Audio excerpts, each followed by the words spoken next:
Hello. Oh, that was pretty fun. My name is Bret from AGFA, and this is Lisa Petrucci again from Something Weird Video, and this is Jimmy Maslon, friend of Doris and owner of the Doris Wishman catalog.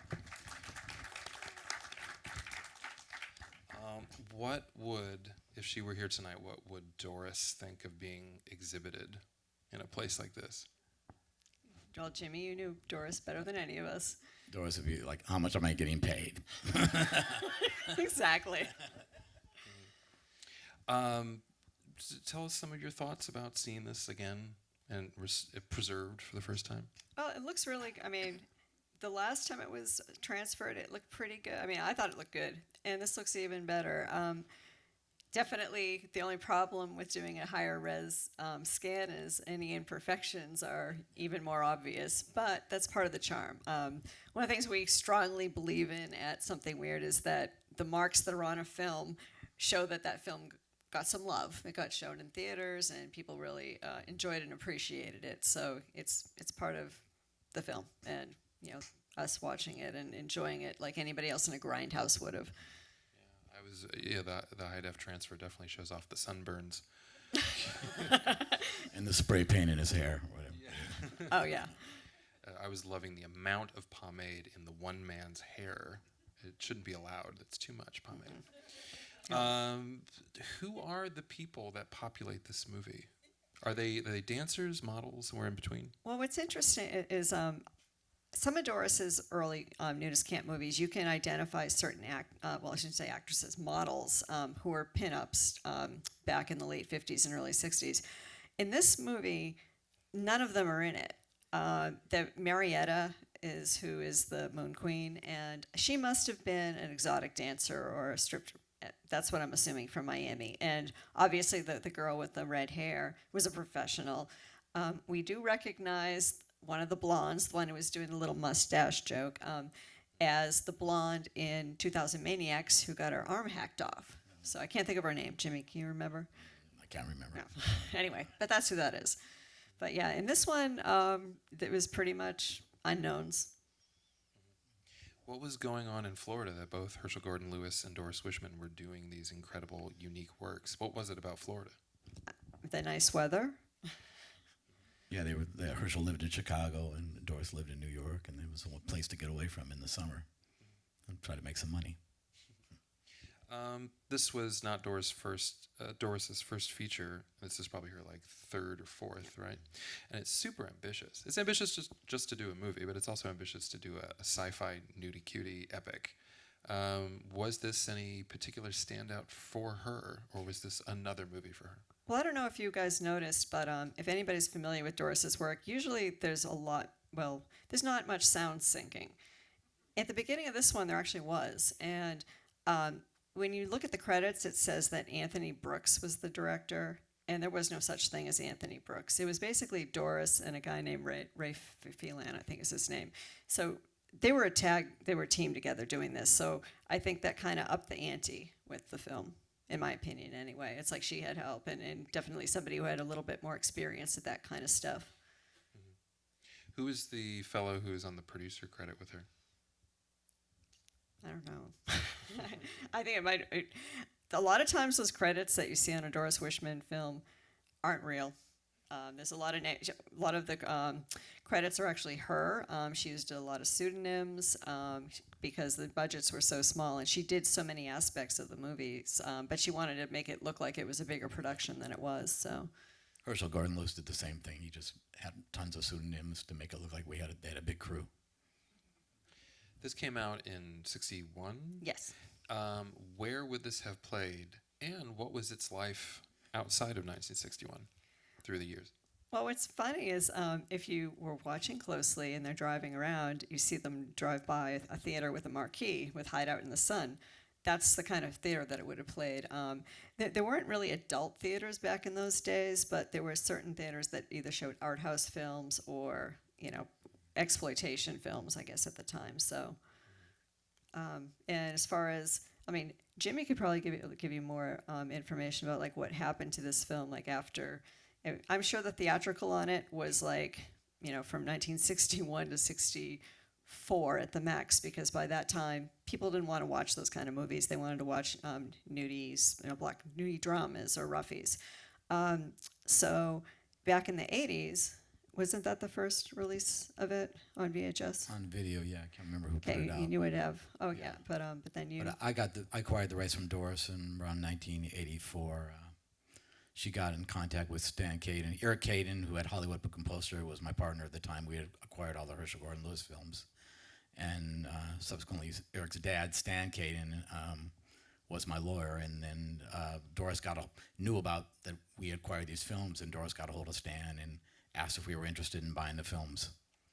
And I said, yeah. At the time, I'd only heard of the 2 Chesty Morgan films. And but I flew to New York and acquired the collection from her.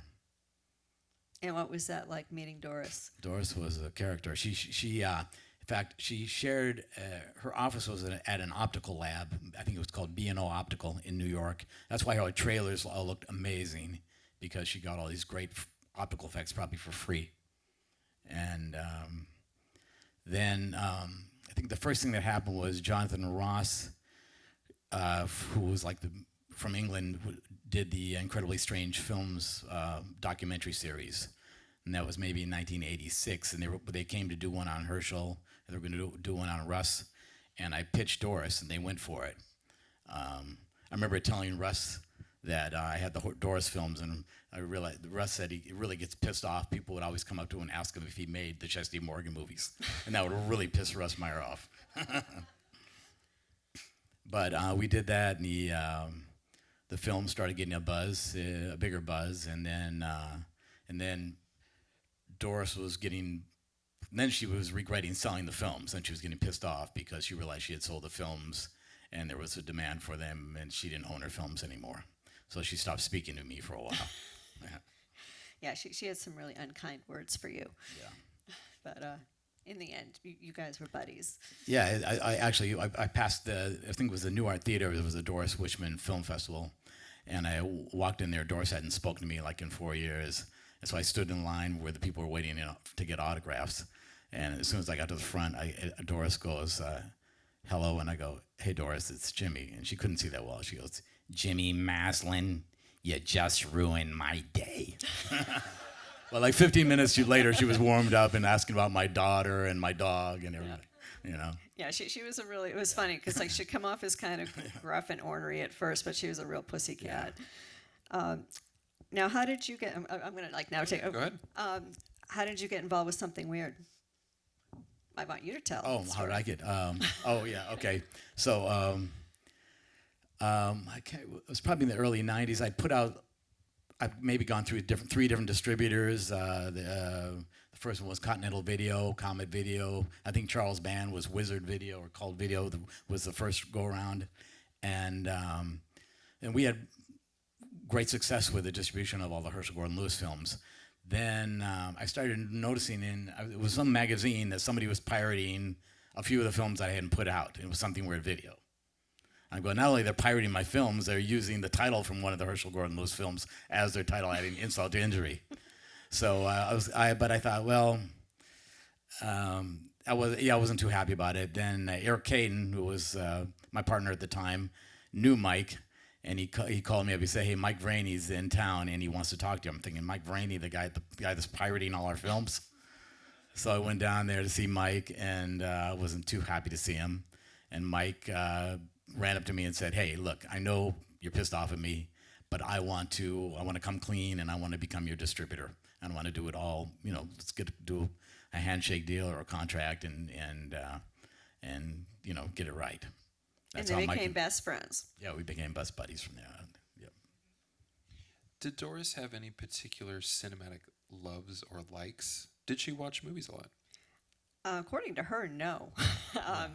I think that she just liked making movies and the whole process and the joy that she got from it. From everything I've heard and read that she's said, but because when people would say, "Oh, what kind of films, are you inspired by?" She didn't say any. She'd just be like, my films. Yeah. For those who weren't at the Miskatonic talk yesterday, she did not come to filmmaking early. It came to it somewhat in midstream. Yeah, she was. She must have been in her 30s. She had gotten married, and within 5 months, her husband passed away, and obviously that was devastating. Before that, though, I should preface this with she worked for a couple of distributors over the years, so I mean, she was very familiar with film distribution, especially low-budget films and art house films and adult films. I mean, she had already been familiar with Walter Bebo's film Garden of Eden, and that was part of the reason that she decided to make Hideout in the Sun, her first movie, because she saw how much money that was making, and she goes, I can make one of those. And she actually made a really good first nudist movie. But that was pretty much the beginning. I mean, she said she just really didn't know what she was going to do with the rest of her life, and she had to keep herself occupied. So why not make a nudist movie? Was this her first movie in color? Actually, Hideout in the Sun was. Actually, all of the first movies were in color. And then it's in about 1965 that she goes to black and white. It's an incredible use of color, and she knew the right location to photograph in color for sure. Yes. We'll take some questions from the audience in just a second, but what do we know about that theme song? Well, now it's going to be stuck in your head. God knows how long. It was written by her niece, Judith, and Judith wrote a lot of the music for her films. I don't know who the guy who sung it was. It wasn't anybody famous or anything, but yeah, definitely. We did a show called Real Wild Cinema in the 1990s, and Sandra Bernhardt sang that song on the show. So that was pretty good. Do we have any questions from the audience about Nude on the Moon, Doris Wishman, or something weird, or anything like that? Oh, I thought I saw a hand in the back. The costumes. Okay. They'll bring a mic to you. The Moon Doll will. Hi there. Okay, so as I was watching it and just being stunned from the title sequence on, I actually started thinking, who was it? Mike? Who was it that first stumbled on this, not knowing what it would be? Was it in a 16mm screening? How are these films discovered? Well, I mean, with these Doris films, Jimmy would know better about, Nude on the Moon. Did that ever get the big box VHS release? No, I didn't think so, I think yeah. Joe Bob Briggs had a series, and he put it out. He was the first one to put it out. Okay, so there you go. Yeah, so people, I think, first saw these, I mean, in contemporary times on VHS. So there was a buzz about them. It was just a matter of, like, where could you find them after those ones went out of print? And fortunately, Jimmy and Mike were able to bring them all back together and then, release the whole, not even the whole Doris Wishman library, but the 60s films and some of the early 70s ones as well. Any other questions from the audience? There.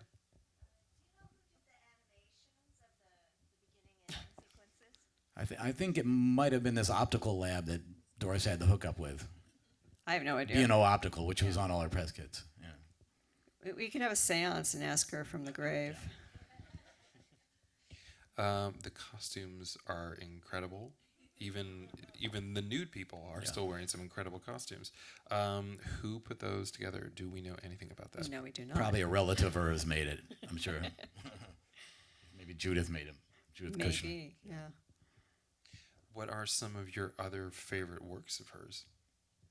Well, my favorite Doris Wishman film is Indecent Desires, and that one is a little bit later in the 60s, and it's about a guy, really creepy guy, and he finds a doll in the trash, and he proceeds to molest her, and it ends up that this beautiful blonde woman is the object of his affections, and she starts to think she's going crazy, and all these horrible things start happening to her. But Doris put a lot, I keep thinking to myself, like, that came from her mind, and makes me want to know more about Doris's mental process because there's some really wacky things she came up from that point on. I mean, like Amazing Transplant, even a lot of those early 70s movies, Love Toy. I mean, it's about as perverted as it gets. It's like, how does some middle-aged lady come up with that? Especially someone who's as asexual as she was. Let Me Die Woman, of course. Oh, yeah. Do we know if she preferred Nudie Cuties or the harder stuff? I think she was really proud of those nudist movies. And what's interesting about them is they look a lot different than the movies from the mid '60s. They have a more cinematic feeling to them, like there's actually location shots and movement in vehicles and all that kind of stuff. Come the mid '60s, it's a lot more I mean, I like those films a lot. Don't get me wrong, but they're like they take place in rooms or in Central Park, or there's not a lot of things happening out there. I think Doris was like embarrassed about the hard films she made, the hardcore stuff. I mean, Oh yeah, she disassociated herself from those.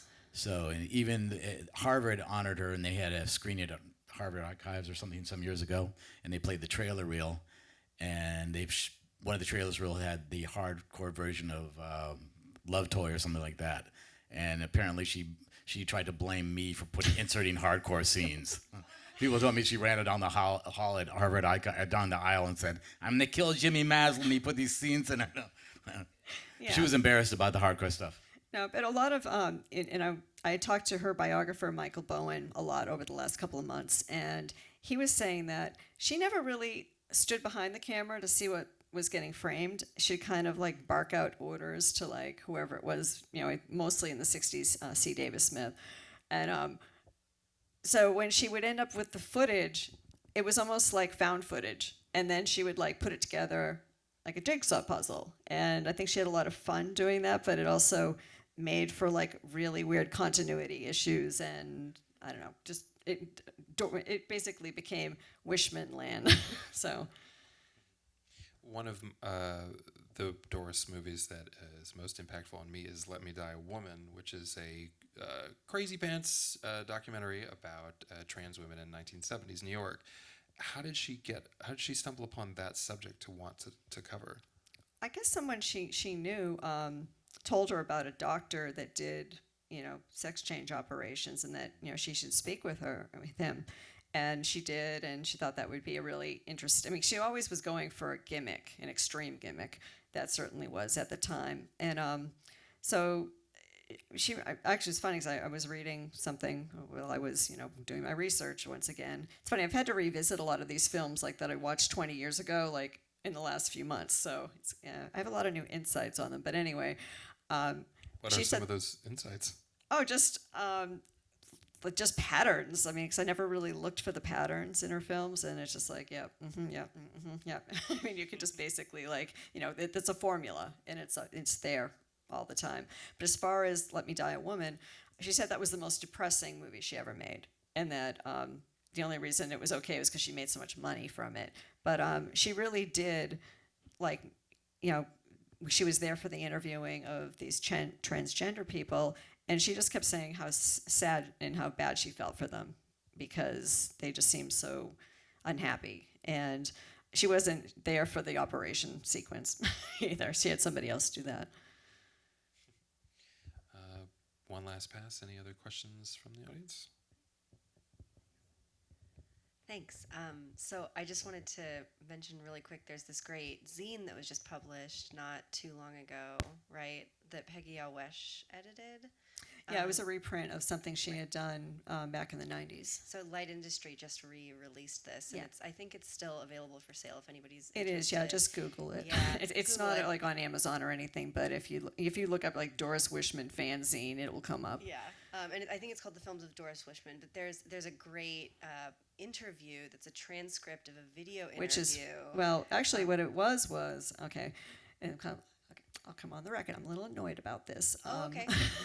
No, I mean, my question was, I just wanted to know how Doris spent the last couple of years of her life making films. Yeah. And was she working in a store while she? Yeah, she was working in an adult novelty store selling dildos, which is where she got the idea to make the film Dildo Heaven, shot on video. Oh, I was going to say, I'll just go back to that fancy. Oh, the transcript for that interview was from a documentary that Dave Friedman and Don Davis had started shooting in the 1970s, actually, It was called That's Sexploitation, and we actually named our documentary That's Sexploitation in honor of that because Dave Friedman was involved with it. There was 16 millimeter footage of Doris and Herschel Gordon Lewis and Russ Meyer and all of these other people involved in the sexploitation film business, and the soundtrack was lost. So there was just picture track, but there was typewritten script for everything, transcript, and we had published that in one of our catalogs at one point, the interview with Doris, and then it showed up elsewhere without our permission. That's all.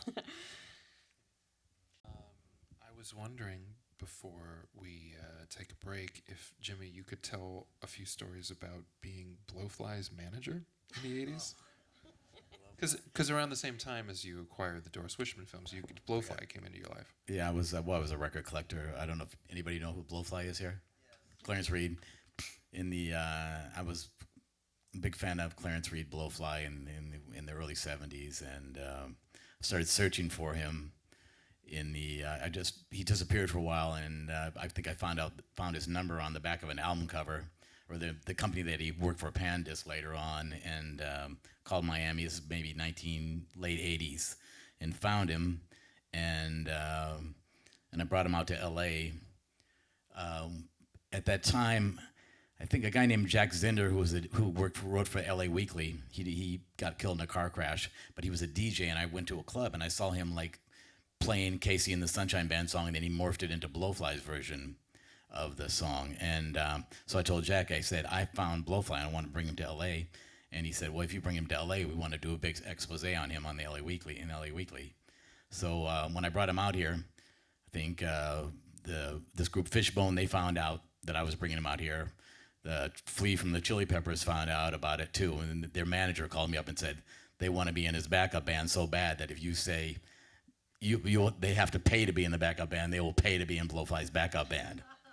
So we did a show at Club Lingerie, I think in the early '90s, with Dolomite and Blowfly together, and it was like a line around the block. Who knows? Jimmy knows everybody. You also directed Cramps music videos? I did a few Cramps videos, yeah. I think 3 Cramps music videos.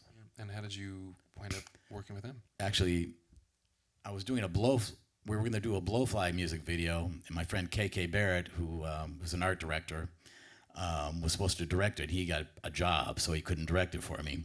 And so I ended up directing the Blowfly video myself. And then Ivy and Lux from the Cramps saw the video, and they loved it, and they asked me to direct their videos. And there you go. Yeah, that's happened. Yeah. It was all by accident. Yeah. All right.